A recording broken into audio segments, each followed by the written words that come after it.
leadership of Mayor Soriano for making this athletic activity very colorful and meaningful to all of us participating in this 2025 Simpraa.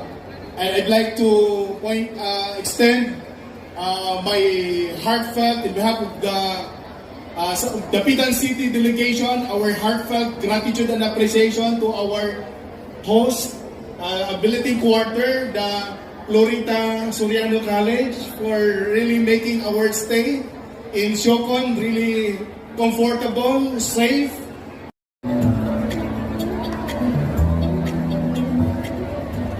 Zamboanga Peninsula.